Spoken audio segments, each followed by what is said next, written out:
안녕하세요. 산타 잉글리시입니다. 오늘은 매직 트리하우스 두 번째 책 The Night at Dawn을 처음부터 끝까지 읽어보도록 하겠습니다.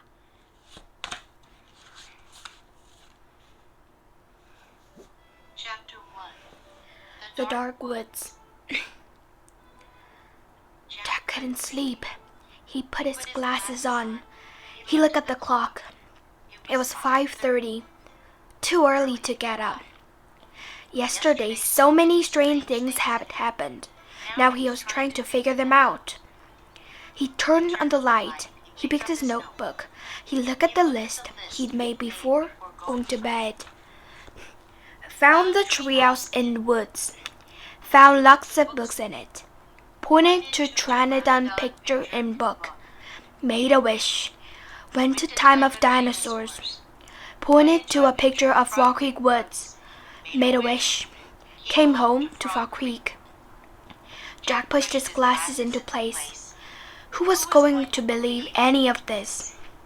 His mom won't believe it, neither would his dad or his third-grade teacher, Miss Watkins. Only his 7-year-old sister, Annie, understood. She was going time of the dinosaurs. Can't you sleep? Annie was standing in his doorway. Nope, said Jack. Me neither, said Annie. What are you doing? She walked over to Jack and looked at his notebook. She read the list.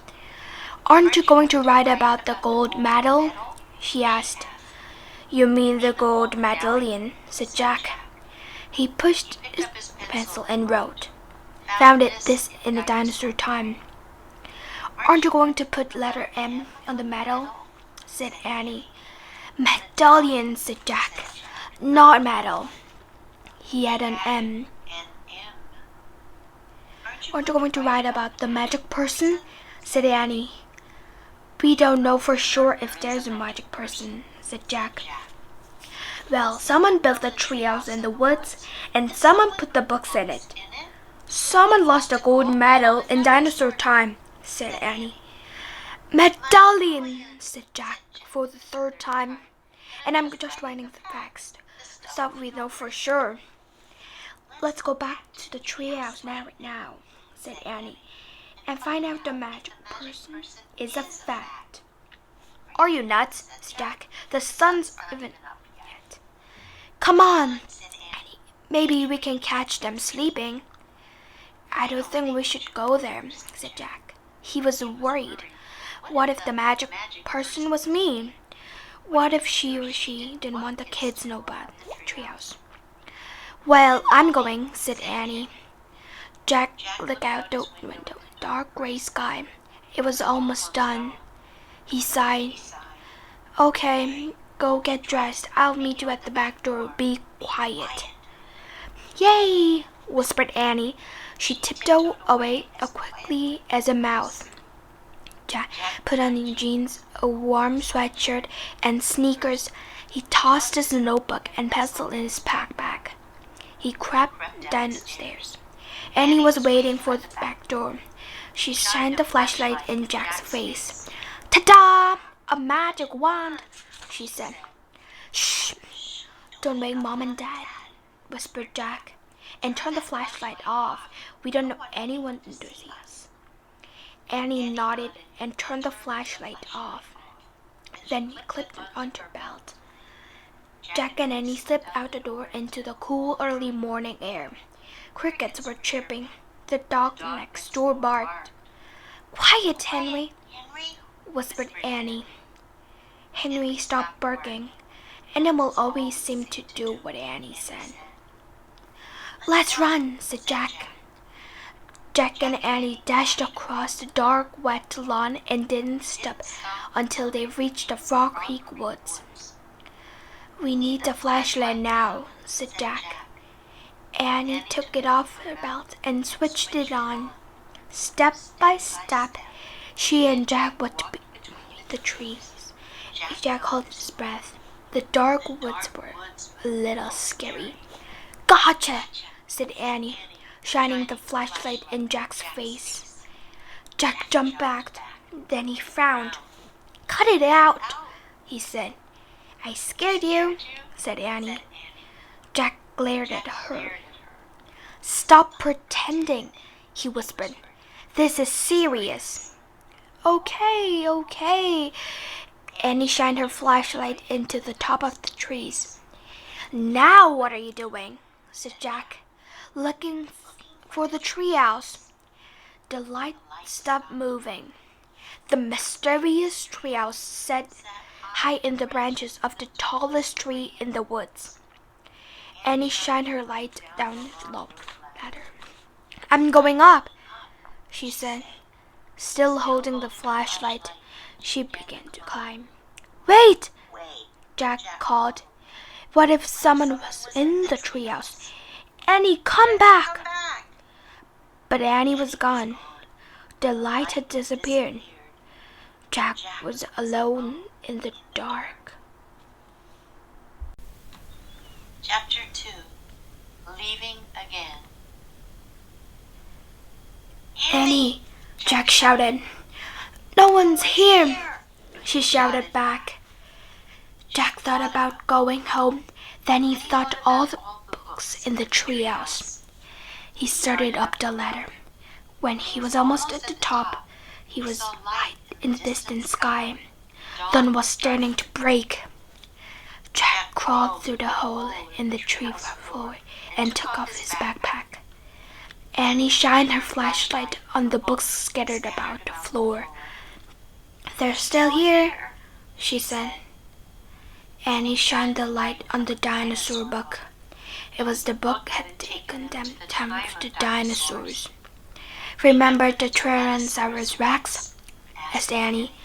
Jack shuddered. Of course he remembered. How could anyone forget seeing a real-life Tyrannosaurus Rex? The light fell on a book about Pennsylvania. A red silk bookmark stuck out of it. Remember the picture of Rock Creek? Said Annie. Of course, said Jack. That was the picture that I took home. That's my favorite, said Annie. The light was shining on the book about knights and castles. There was a blue leather bookmark in it. Annie turned to a page with the bookmark. There was a knight and black horse. He was riding toward the castle. Annie, close that book, said Jack. I know, what are you thinking? Annie pointed at the cover. Don't, Annie, said Jack. We wish we could go there, Annie said. No, we don't, shouted Jack. The wind began to moan. The leaves began to tremble. It was happening again. We are leaving, cried Annie. Get down. The wind moaned louder. The leaves shook harder. Jack squeezed his eyes shut. The train started spinning. It spun faster and faster. And everything was still. Absolutely still. Jack opened his eyes. He shivered. The air was damp and cool. The sound of the horse whining came from below. Nee! I think we're here, whispered Annie. She was still holding the castle book. Jack peeked out the window. A huge castle loomed out of the fog. Jack looked around. The treehouse was in a different oak tree. Look, said Annie. Down below, a knight on a black horse was riding by. Oh man, said Jack. That's incredible. But we can stay here. We have to go home and make plans first. He picked up a book about Pennsylvania. He opened to the page with the red silk bookmark. He pointed to the photograph of the Rock Creek woods. I wish...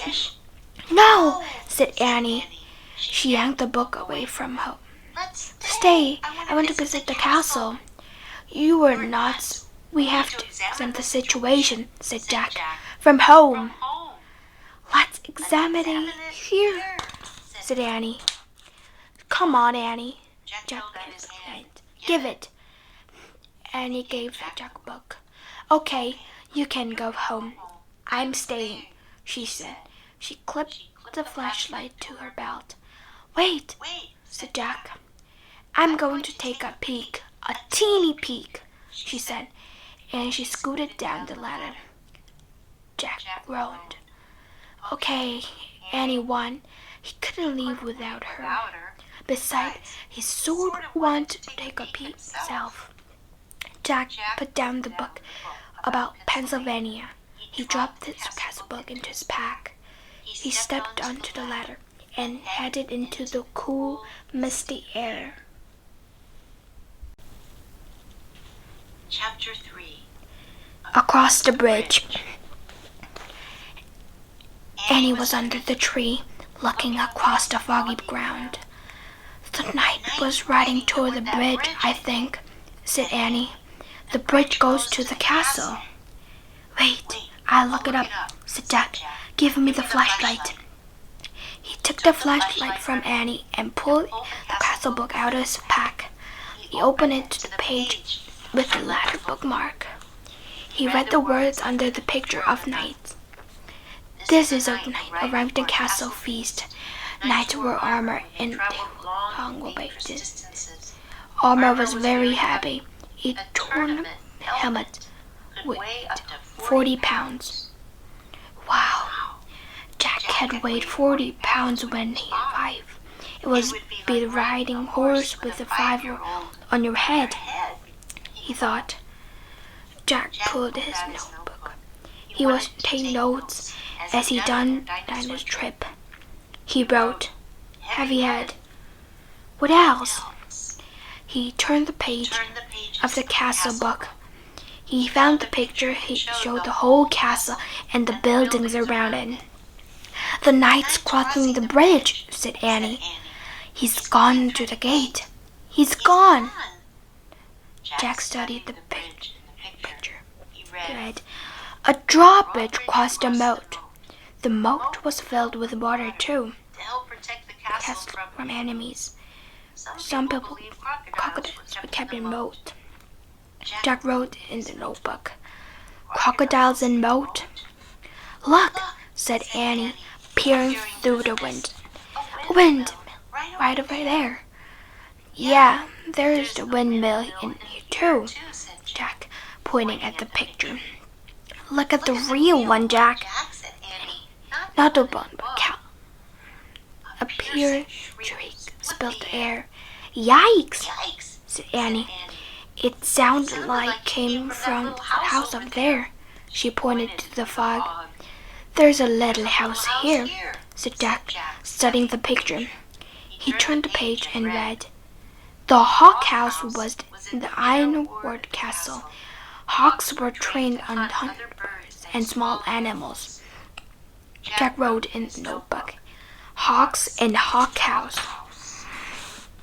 We must be in the inner ward, said Jack. Listen, whispered Annie. Do you hear that? Drums! Horns! They're coming from the castle. Let's go see. Wait, said Jack. He turned more pages to the book. I want to see what's real going on, Jack. Not in the book, said Annie. But look at this, said Annie. He pointed to the picture of a party. Men were standing at the door, pulling drums and horns. He read, feasts were held in the great hall. Fanfares were playing to announce different feasts in the feast. You can look at the book. I'm going to a real feast, said Annie. Wait, said Jack, studying the picture. It showed boys his age carrying tray of foods. One trays of peacocks with all their feathers, whole pigs, and pies. Peacocks, said Jack.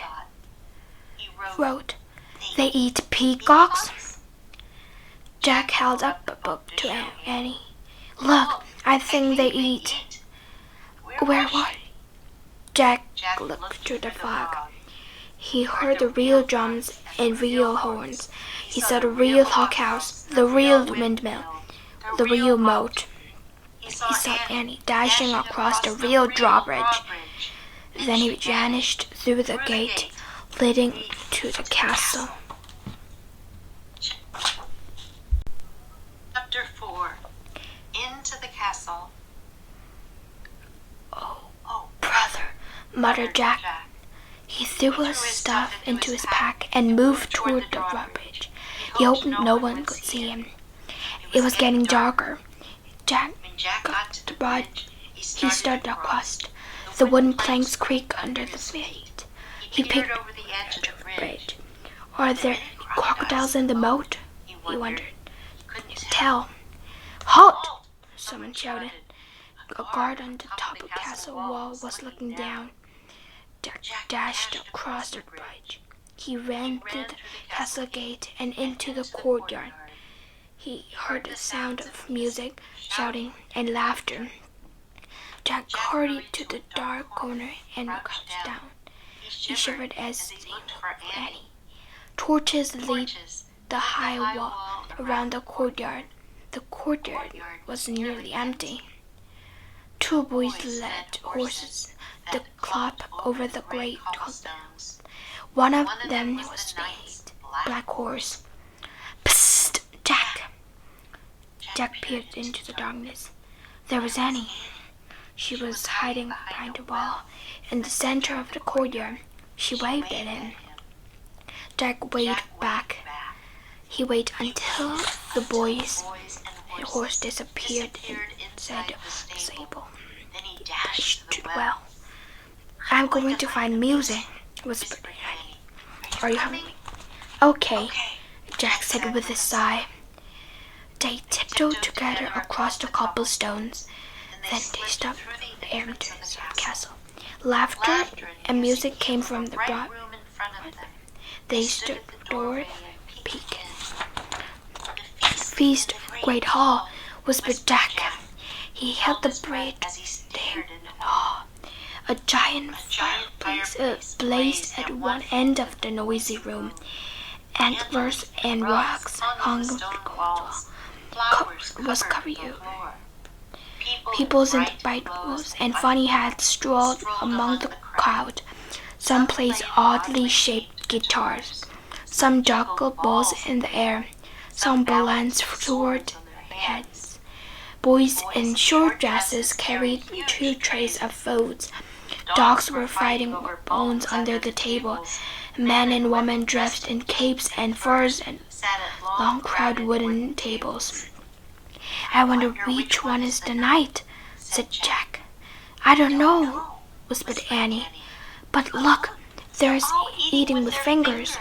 Halt! Someone shouted behind them. Jack whirled around.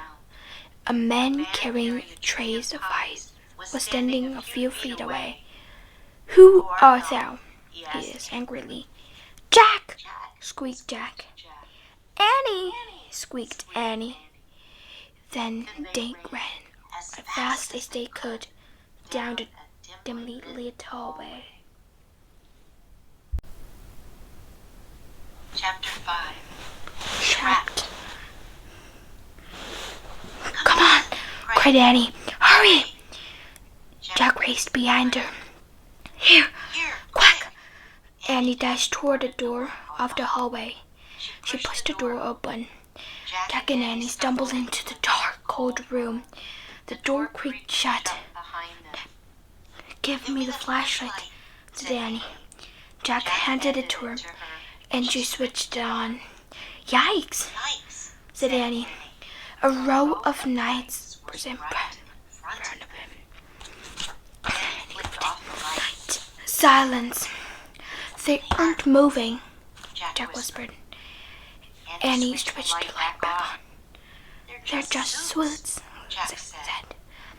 Without hats, said Annie. Let me flashlight the fragment, said Jack, so I can look in the book. Annie handed Jack the flashlight. He put out the castle book. He flipped through the pages until he found what he was looking for. Jack put it away. It was called Armory, he said. His armory weapons or a sword. He shined the flashlight around him. Oh man, whispered Jack.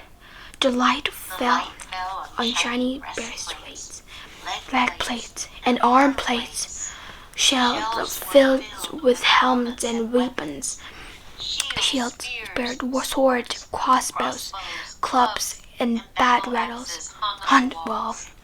Voices came from the hallway. "Let's ride," said Annie. "Wait," said Jack. "I've got Jack first." "Hurry," said Annie. "It's take just a second," said Jack. "Hold this." She handed Annie a flashlight. He tried to lift a helmet from a shelf. It was Too heavy. He bent down and dragged the helmet over his head. The visor slammed shut.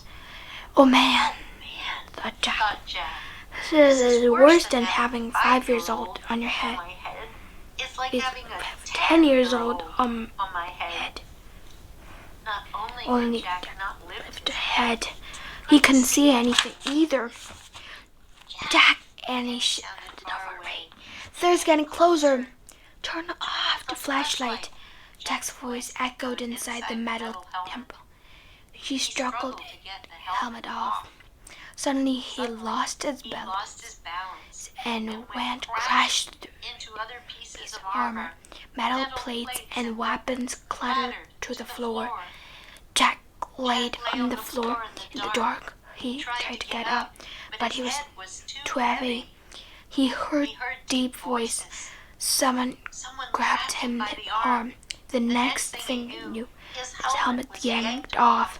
He was starting in the fiery light of a torch. Chapter 6. Ta-da! In the torchlight, Jack saw 3 huge men standing over him. One with very squinty eyes held the torch. One with a very red face held Jack, and one with a very long mustache held on Annie. Annie was kicking and yelling. "Stop!" said the one with a very long mustache. "Who art thou?" said the one with a very red face. "Spies, foreign, Egyptian, Romans, Persian," said the squinty eyes one. "No, you dummies," said Annie. "Oh, brother," said Jack muttered. "Arrest them," said Annie's face. "The dungeon," said Squinty Eyes. The guards marched Jack and Annie out of the armory. "Go," said a guard, giving him a push. Jack went. Squinty, Annie, Mustache, Jack, and Red marched down the long hallway. They rushed down the narrow, winding staircase. Jack heard Annie shouting at the guards. "Manies, we don't do anything." The guards laughed. At the bottom of the stairs was a big iron door with a bar across. Squinty left the barn, shoved the door, and it creaked open. Mustache and Red put Jack and Annie into the cold, clammy door. The fiery torch lit the dungeon. There were clings, walls. Water dripped easily, making puddles on the stone floor. It was the creepiest place Jack had ever seen. "We'll keep them here until the feast is done, then turn them over to the Duke," said Squinty. "He knows how to care of thieves." "They will hit hanging tomorrow," said Mustache. "His laughs don't get them first," said Red. They all laughed. Jack felt his back move. Annie was quickly opening it. "Come on, let's change 2 of them," said Annie. Squinty started toward the Jack. Annie wiped the flashlight out of Jack's pack. "Ta-da!" she yelled. The guard froze. They stared at a shiny flashlight in Jack's hand. Annie switched on the light. The guards gasped. They jumped back against the wall. Squinty drooped down. He fell to a puddle on the floor, sputtered, and went out. "My magic wand," Annie said, waving the flashlight. "Get down, or I will wipe you out." Jack the open. Annie swiftly light at Squinty, the mustache, and the red. Each howled and covered his face. "Don't! All of you! Get down!" shouted Annie. One by one, the guards knelt on the floor. Jack couldn't believe it. "Come on," Annie whispered to Jack. "Let's go now." Jack looked at the doorway. The guards quickly round. "Hurry," said Annie. In one quick leap, Jack followed Annie off the terrible dungeon. Chapter 7. A secret passage. Annie and Jack raced back by winding stairs and down the hallway. They hadn't gone far away when they heard shouting behind them. Dogs barked in the distance. "They're coming!" Annie cried. "In here," said Jack. He shoved open the door of the hallway and pulled Annie into a dark room. Jack pushed the door shut. Then Annie shined her flashlight around the room. There were rows of sacks and wooden barrels. "I'd better look in the book," said Jack, pulling out the book and flipping through the pages. "Shh," said Annie. "Someone's coming." Jack and Annie jumped behind the door as it creaked open. Jack held his breath. A light from torch danced widdly over the sack of barrels. The light disappeared. The door slammed shut. "Oh man," whispered Jack. "We have to hurry. We might come back." His hands were trembling as they turned to the page of the castle book. "Here's a map of the castles," he said. "Look, this must be the room we're in. It's a Storeroom." Jack studied the room in the book. "These are sacks of flowers and barrels of wine." "Who cares? We have to go," said Annie, "before they come back." "No, look," said Jack. He pointed at the map. "There's a trap door," he read aloud.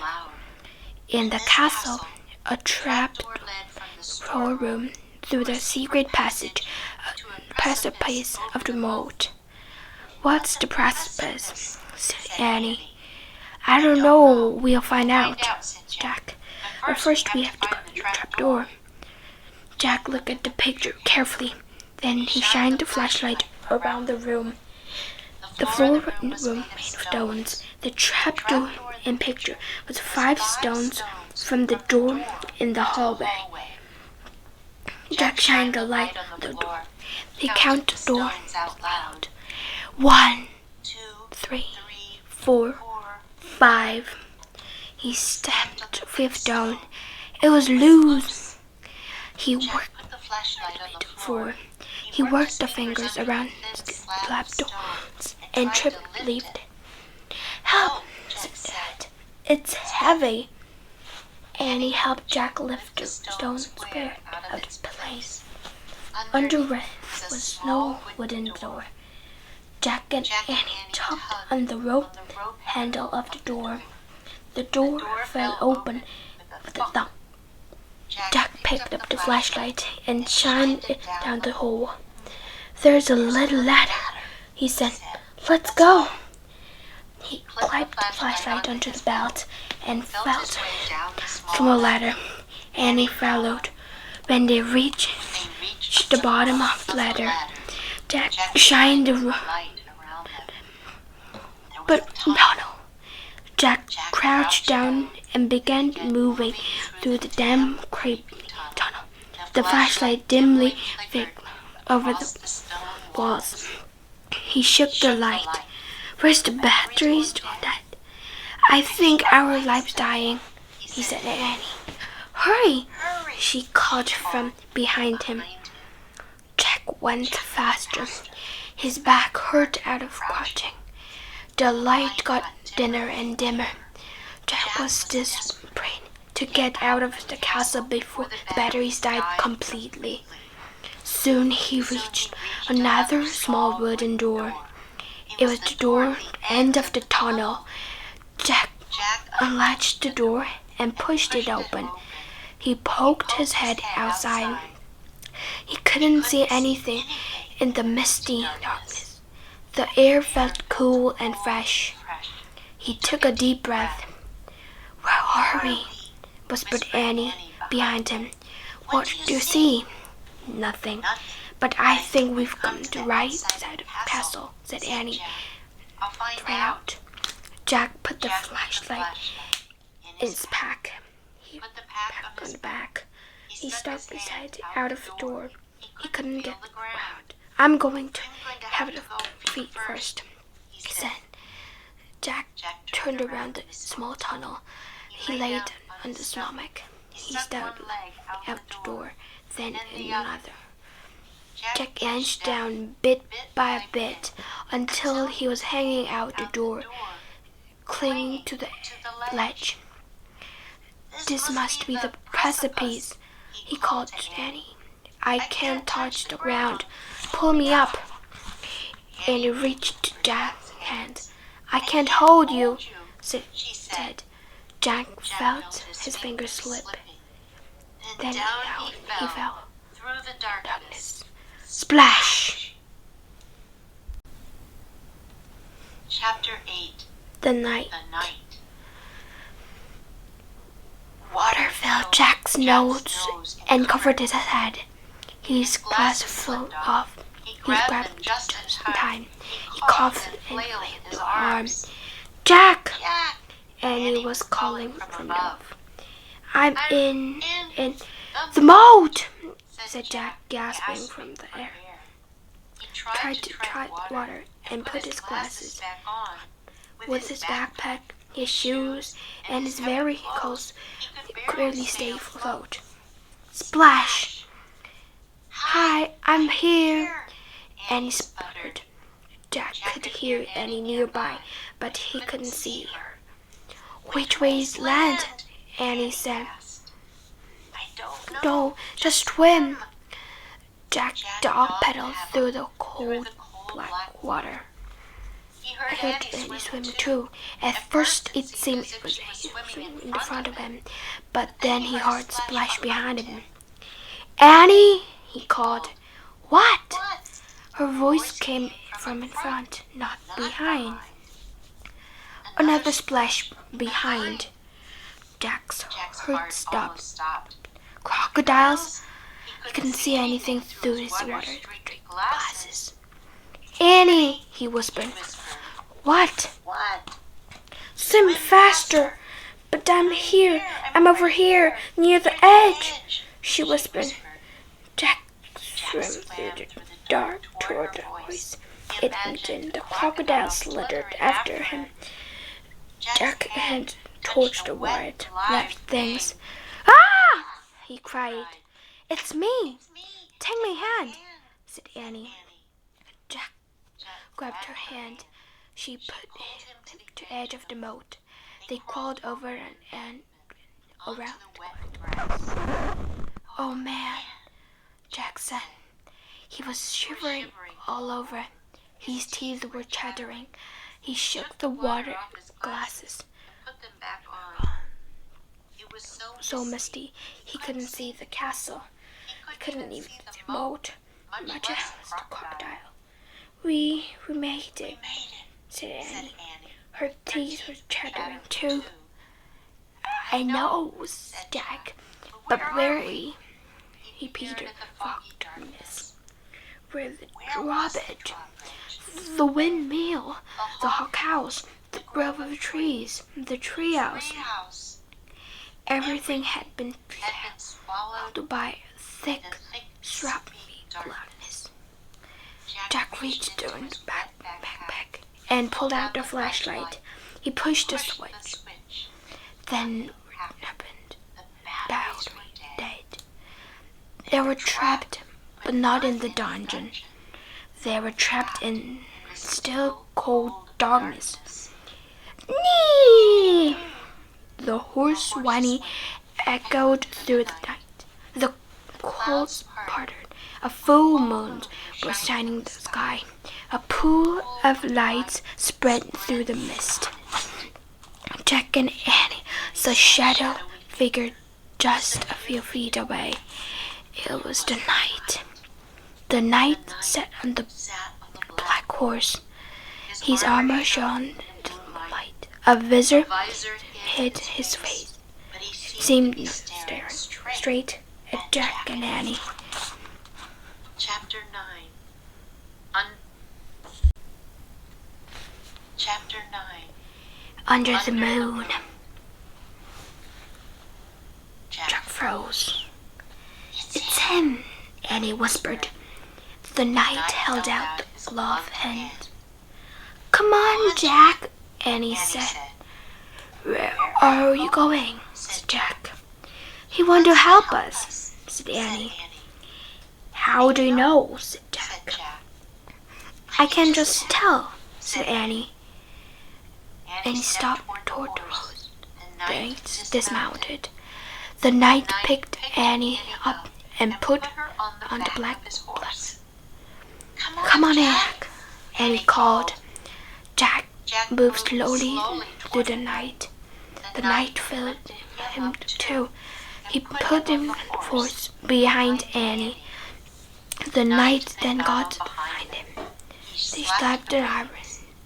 The black horse chattered behind the moon like the water moat. Jack rocked back and forth in the saddle. The wind blew the hair. He felt very brave and very powerful. He felt as if he could ride forever his horse and would master his knight over the ocean, over the world, over the moon. A hawk shrieked in the darkness. There is a treehouse, Treehouse, said Annie. She pointed toward the grove of trees. The knight guided the horse toward the trees. See, there it is, Annie said, pointing to the ladder. The knight brought his horse to a stop. He dismounted and helped Annie back down. Thank you, sir, Annie said. She bowed. The knight said. He bowed too. The knight back on the horse. He raised his gloved hands. Then he slipped the reins and rode by the mist. Annie started on the tall ground. Jack Followed. They climbed into the dark treehouse and looked out the window. The knight was riding toward the outer wall of the castle. They were saw him go through the outer gate, closed Clouds started to cover the moon again. For a moment, Jack saw night gleaming on the top of the hill beyond the castle. The clouds covered the moon completely. A black mist shrouded the land. He's gone, whispered Annie. Jack shivered in the wet clothes and kept staring at the blackness.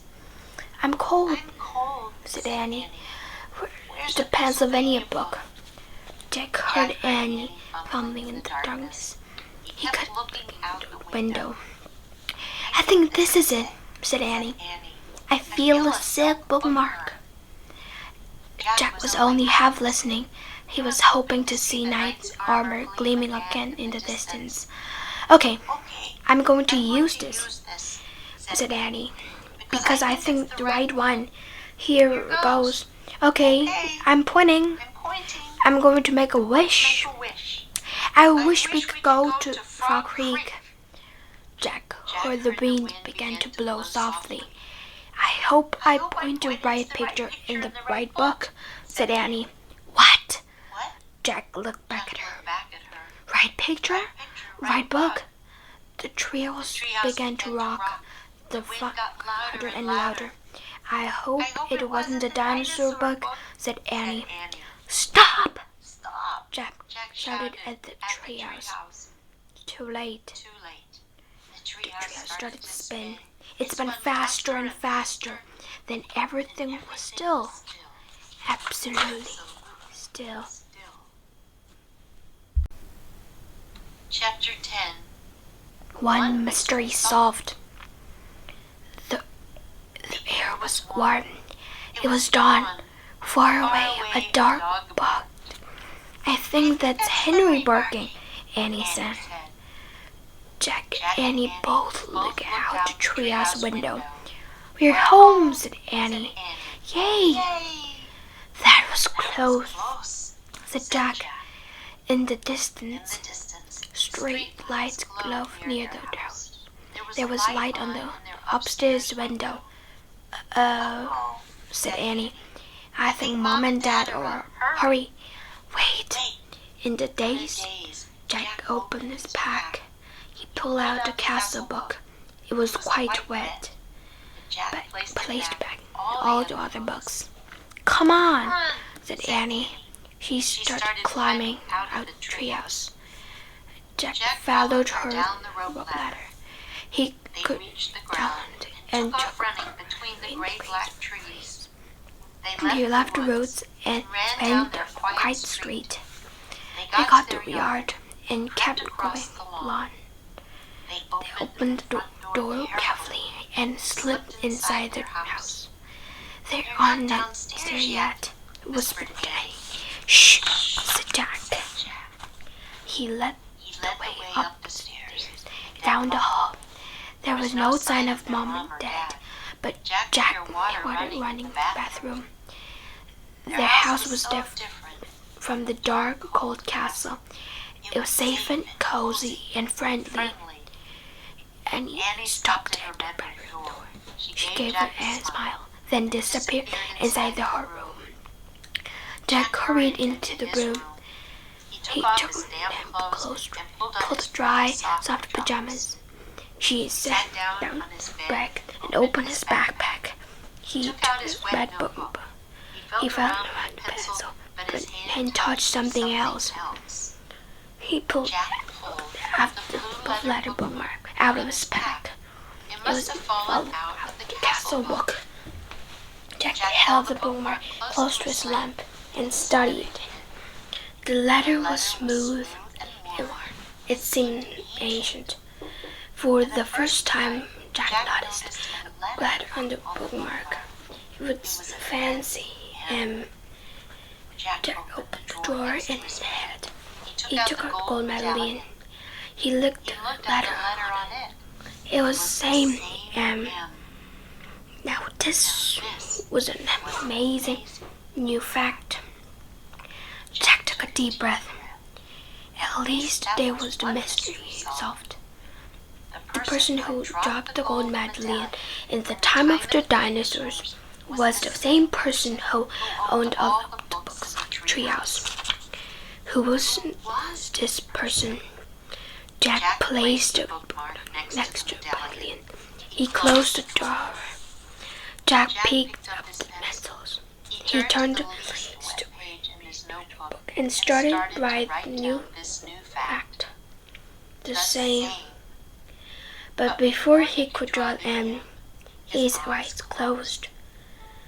Jack dreamed they were night again, all the way riding the black horse, cold dark night. Then rode beyond the other castle and moonlit hill. Then he rode into the mist. Okay, now, 네, 이제 Magic Treehouse 두 번째 Take the Night at Dawn 책이 처음부터 끝까지 한번 읽어보았습니다. 감사합니다.